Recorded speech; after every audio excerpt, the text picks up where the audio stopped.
నిదానమమ్మ లీడకుండే వాళ్ళు లీడకుండా ఆగండి.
వినాయకం చాలా చక్కగా జరుపుకున్నాం.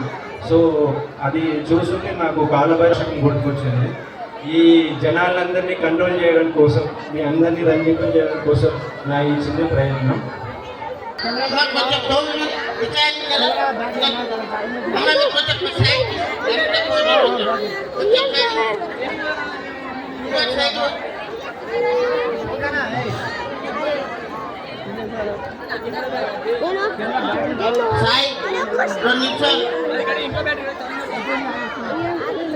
పాట పాడుతుంటూ సరే అన్నది ఓ శ్రీహరి మాత్రము 10,000 శేషుల పడగలమయము అదిగో అల్లది ఓ శ్రీహరి జలధర ధవళితరంధ్రం పణిమణికిరణ విభూషిత ఖడ్గం తను తను విషహర శూల కపాలం హర హర శివ శివ గణపతిమభయం ధవళిత జలధర నాగ విభూషిత నానా గణపతికం తత్తన్నయనత్రయవర నాగ విభూషిత నాగ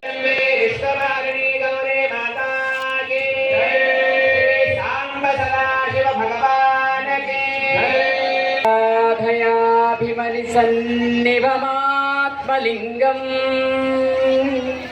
మాయాపురీ హృదయ పంకజ సన్నివిష్టం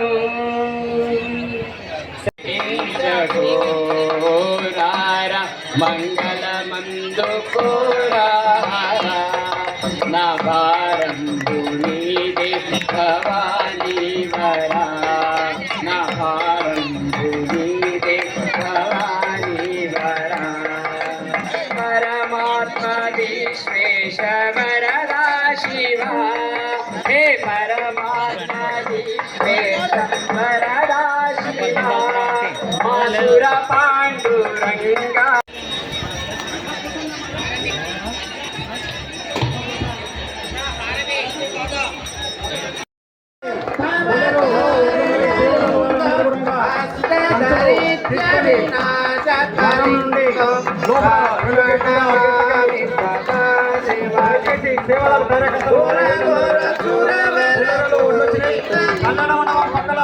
పట్టం పోవడానికి దారి ఉన్నది. ఆ ప్లేస్ అందరూ కూడా కొద్దిగా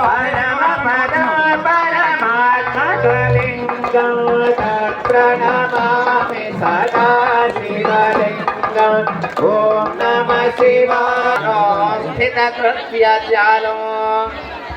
మద్భావనం మన్మథ పీడితాంగం నిశ్శబ్దంగా ఉండాలి. మనం కుటుంబాలు అందరూ కూడా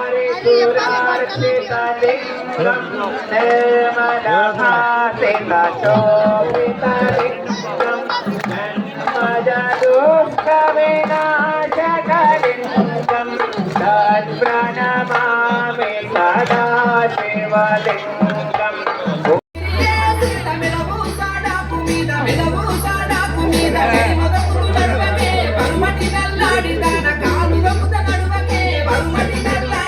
ఎవరైనా సరే విధానం కావాలి, ఒకరు రావాలి. మీరు ఇబ్బంది పడద్దు, మమ్మల్ని ఇబ్బంది పెట్టద్దు.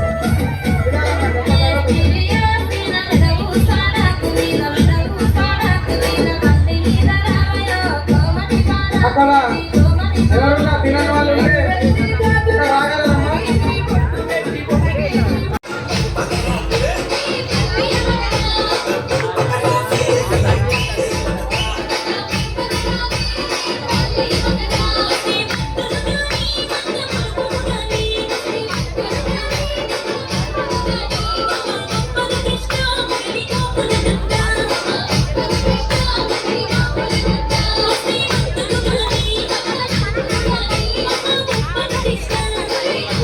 ఇక్కడ సైడ్ చేయమమ్మా.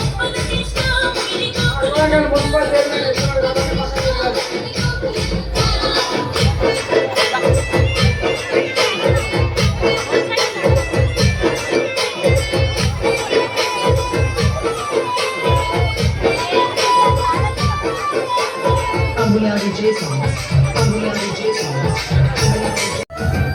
ఇంకెవరైనా తినని వాళ్ళు ఉంటే రావాలమ్మా. దయచేసి ఎవరైతే తినని వాళ్ళు ఉన్నారో అందరూ రావాలి.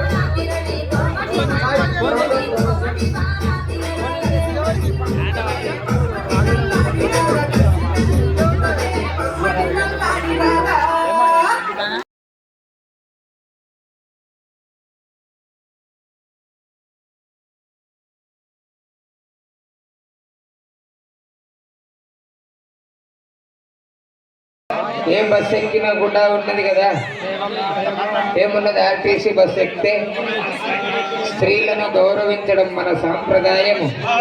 వారికి కేటాయించినటువంటి సీట్లలో వాళ్ళను కూర్చోబెట్టడానికి అవకాశం ఇవ్వాలన్నట్లు మీరు కూడా దయచేసి స్త్రీలకు అవకాశాన్ని ఇవ్వాలి. ఓం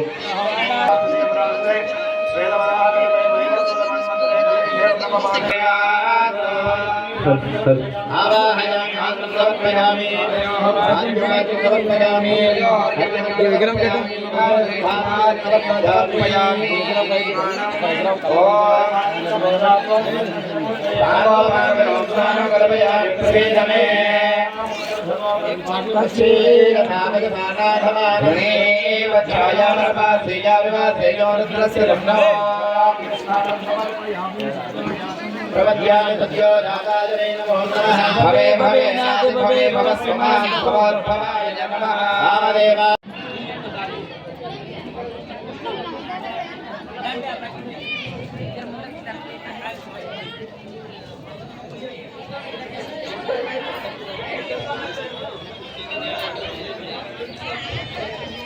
తలే మంచి తల్లి జగంబేలు తల్లి భవబంధములను బాపు తల్లి భవబంధములను బాపు తల్లి మా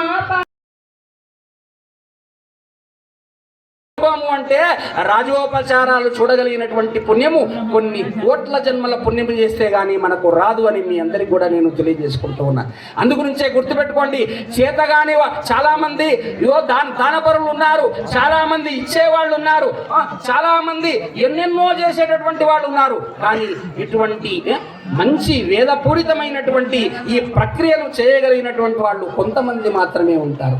పూజ అంటే ఏంది అంటే ఒక మహానుభావుడు అన్నాడు, పూజ గురుదేవుల సమానమైనటువంటి ఆ పక్క భాగంలో ఉన్నటువంటి అంటే అష్టాదశ శక్తి పీఠాలు ఒకవైపు ఉన్న అష్టాదశ శక్తి పీఠాలలో ఉన్నటువంటి సమారంభంలో ఏకరూపములో వెలిసినటువంటి ఆ భాగం లోపల అంటే ఇక్కడికి 15-20 కిలోమీటర్ల దూరం లోపల స్వయంభూగా వెలిసినటువంటి మాతా మాణిక్యేశ్వరి కోటిలింగేశ్వర వీరధర్మజ మాత యొక్క ఆశీస్సులతో ఈ కార్యక్రమం అంతా కూడా విజయవంతం కావాలని ఒక్కసారి నేను మనసారా ప్రార్థిస్తున్నాను.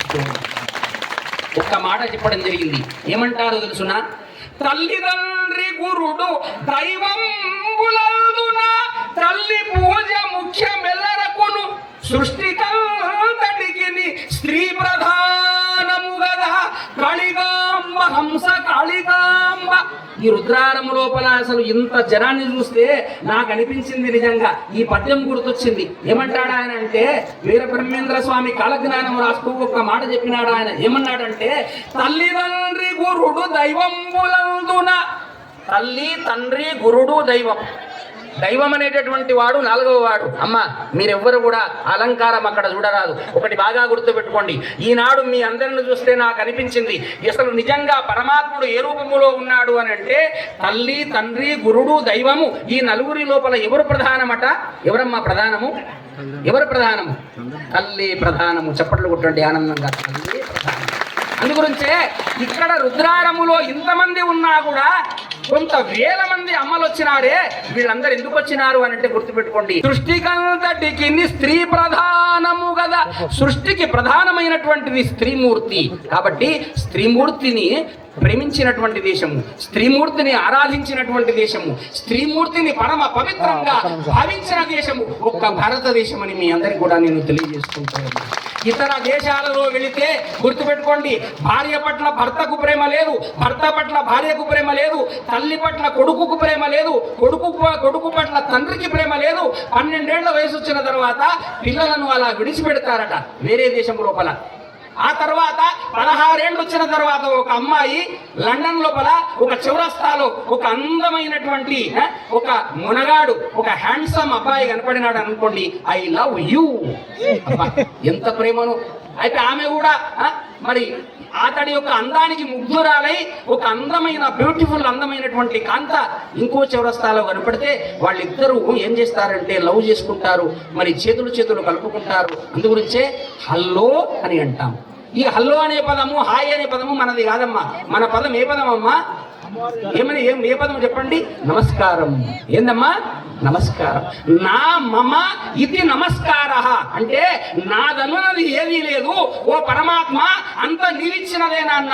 అందుగురించి చిన్నవాడు కనపడినా పెద్దవాడు కనపడినా అతడు బాలబ్రహ్మచారి లాగా ఈనాడు జ్ఞాని ఒక బ్రహ్మస్థానంలో ఉండి ఇంతమంది విద్యా గణాన్నంతా కూడా వెంబడించుకొని ఇంతమందిని ఆనంద పెడుతున్నాడే. అందుగురించే ఒక మాట అన్నారు, ఏమని? యుక్తయుక్తం వజోగ్రాహ్యం బాలాదపి శుకాదపి అంటుంది మనకు వేదం. అంటే చెప్పదగినటువంటి మాట బాలుడు చెప్పినా వినాలే, చిలుక చెప్పినా వినాలి. ఎవరు చెప్పినా వినాలి. జనులందరూ ఒకేసారి 3 కోటి దేవతలు గోల్చినటువంటి ఫలము ఈ రుద్రారము గ్రామంకు చెందుతుంది. అందుకే రుద్రుణ్ణి కొలిసినందుకు రుద్రుడు ఆరామయ్యుండన్నాడంట. రుద్రుణ్ణి భక్తులందరూ కొలిస్తే రుద్రుడు ఆరంగా ఉండనంట. అందుకు రుద్రారమయ్యింది. ఇది మంచిగా శ్రేయస్సుగా సుఖంగా ఉండండి అని ఆశీర్వాదం ఇచ్చిందంట. అందుకే నాలుక ఉన్నది కదా అని నరము లేనటువంటి భాగం ఏది శరీరంలో అంటే నాలుకనే. కూడా నాతో పాటు ఓం నమో జగదీశ్వరి, ఓం నమో పరమేశ్వరి, శక్తివే, ఓం నమో నారాయణ, ఓం నమో శివాయ, ఓం నమో నారాయణ, ఓం నమ శివ. పెండ్లము మాట అయినటువంటి మొగడెవరన్నా ఉంటే నా రాజ్యంలో నా ముందుల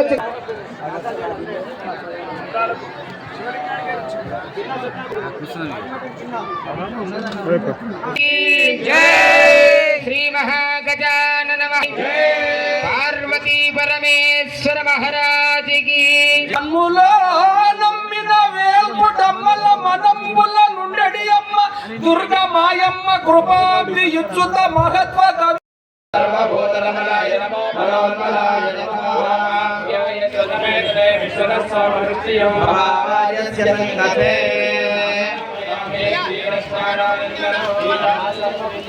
ఈశ్వర సర్వభూతానాం బ్రహ్మాధిపతి బ్రహ్మ శివో మే అస్తు సదా శివో.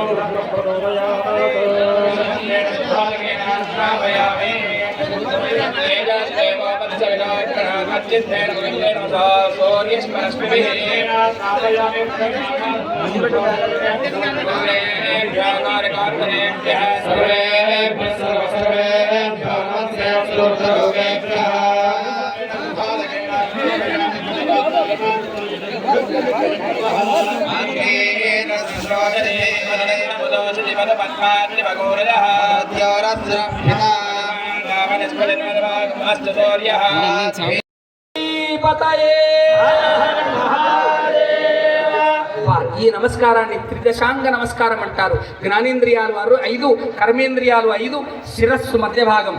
అంటే ఈ 5 జ్ఞానేంద్రియాలు 5 కర్మేంద్రియాలు మధ్య భాగంలో శిరస్సు. ఈ 3 వంచితే ఎటువంటి వాడికైనా కూడా కరుణ కలుగుతుందట. అందుగురించే గుర్తుపెట్టుకోండి, సర్వేంద్రియానాం నయనం ప్రధానం, సర్వ అవయవానాం శిరః ప్రధానం అంటారు. కాబట్టి ఇప్పుడు అంగాంగములో కూడా వేద మంత్రాల చేత గర్భ చేత వాటికి జీవశక్తి వస్తుందమ్మా. ఏ శక్తి వస్తుంది? జీవశక్తి వస్తుంది. మా రుద్రారములో ఉన్నటువంటి వాళ్ళందరూ ఆడపిల్లలంతా కూడా చాలా మంది వచ్చినారు. రేపు ప్రతిష్ట జరుగుతున్నది. ఇంతమంది రావడము మళ్ళీ మనకు కనుల పండుగ కాదు. ఇది కైలాసమా, ఇది ఒక వైకుంఠమా, ఇది ఒక గంధర్వ నగరమా అన్నట్లుగా విరాజిల్లుతున్నది. రేపు కూడా ప్రతిష్టకు అంతమంది రావాలి. పిల్ల పాపలు ఆనందంగా ఉండాలని అనుకుంటే వచ్చినటువంటి వాళ్ళకంతా కూడా దక్షిణలతో, ఫలాదులతో, పుష్పాదులతో వాళ్ళందరినీ కూడా మీరు ఏం చేయాలి? నమస్కారం చేసుకోవాలి. అమ్మా, ఇంకొక 10 నిమిషాలు కార్యక్రమం ఉన్నది, వారు ప్రారంభం చేస్తారు. శ్రద్ధగా వినండి. చిన్నగా ఒక 10 నిమిషాలు అయిన తర్వాత ఒక మంచి పాట చెప్పి నాకు సెలవు ఇప్పించండి, నేను వెళతానని చెప్పి మీ అందరికి కూడా తెలియజేస్తూ, జగద్గురు కోటిలింగేశ్వర వీర ధర్మజ మాతాకి జై, శంకర భగవానికి జై, మాతాకి జై, తులసి మాతాకి జై, భారత్ మాతాకి జై, భారత్ మాతాకి జై, శ్రీరామ్ జై శ్రీరామ్. ఎట్లుండాలి? జై జై శ్రీరామ్ అనాలి. జై శ్రీరామ్ జై జై శ్రీరామ్, జై హనుమాన్ జై హనుమాన్, జై మాతా జై మాతా, జై జై మాత అనాలి. అంటే ఇక్కడ ఉన్నటువంటి గ్రామ దేవతలంతా ఉలిక్కి పడాలి. ఒక్కసారి ఎవర్రా అరే తల పైకెత్తి చూడాలి. వాళ్ళంతా చూస్తే అప్పుడు ఏమవుతుంది? మన లోపల ఉన్న ఆ ఏ దోషాలన్నీ కూడా తొలగిపోతాయి. జై మాతా జై మాతా, జై మాతా జై మాతా, జై బలో శంకర భగవానికి జై, పార్వతీ పదే శివ హర హర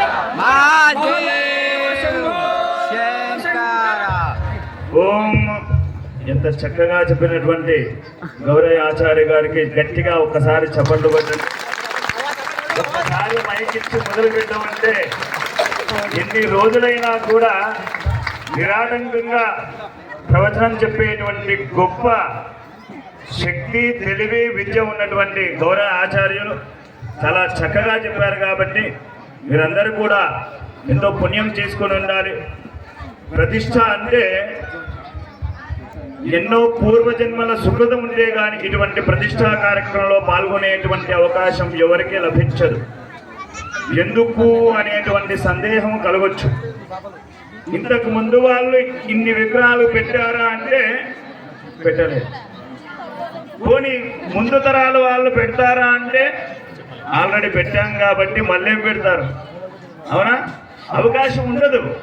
కాబట్టి మీకు అవకాశం కలిగిందంటే అది పూర్వజన్మ ఎన్నో జన్మల సుకృతం ఉంటే కానీ ప్రతిష్టా కార్యక్రమంలో పాల్గొనేటువంటి అవకాశం ఎవరికి లభించదు.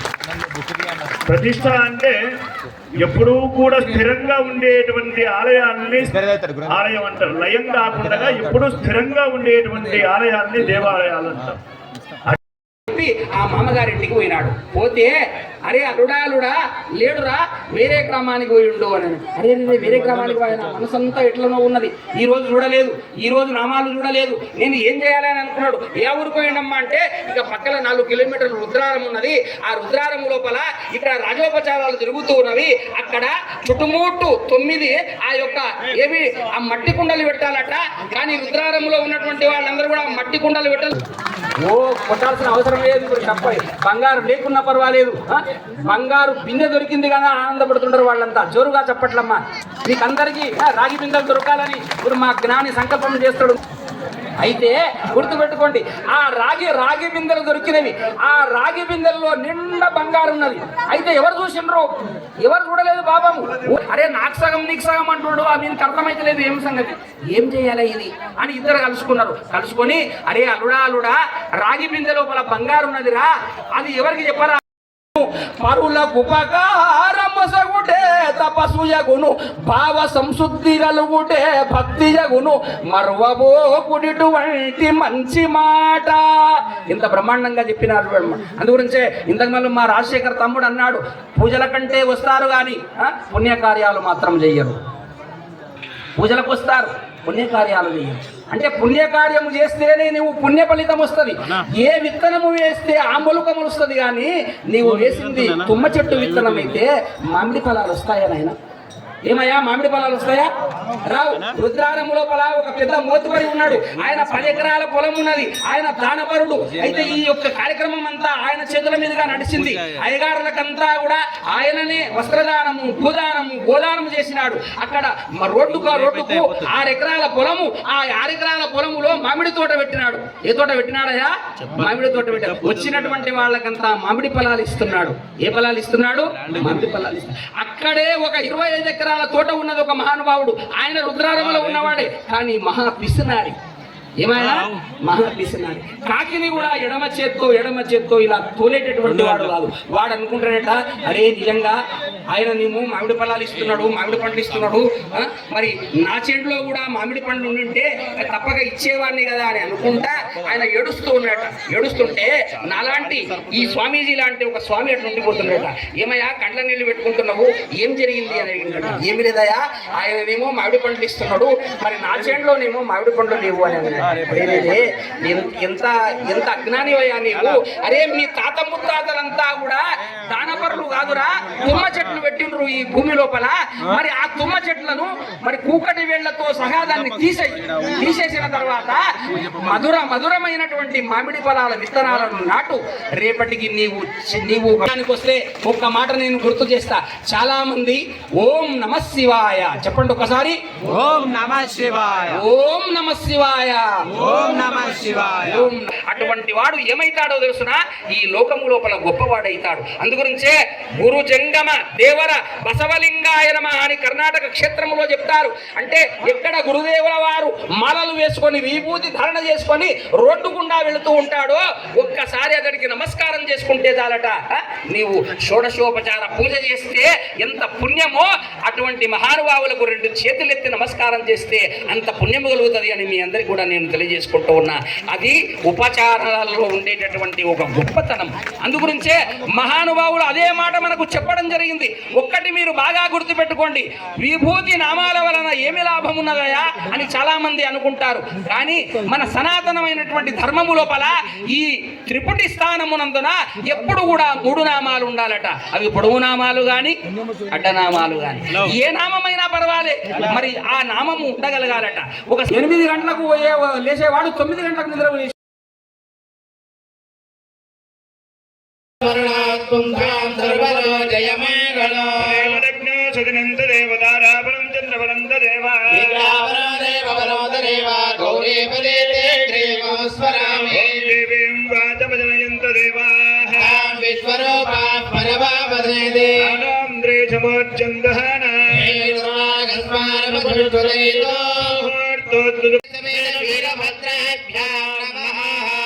అందరు కూడా మనసులో తల్లిదండ్రులు నమస్కారం చేసుకోండి. అందరూ చెప్పండి, ఓం మాతృభ్యో నమః, ఓం మాతృభ్యో నమః, ఓం పితృభ్యో నమః, ఓం పితృభ్యో నమః, ఓం ఆచార్యేభ్యో నమః, ఓం ఆచార్యేభ్యో నమః, ఓం ఇష్టదేవతాభ్యో నమః, సర్వేభ్యో ఉత్తమహేశ్వరేభ్యో నమః.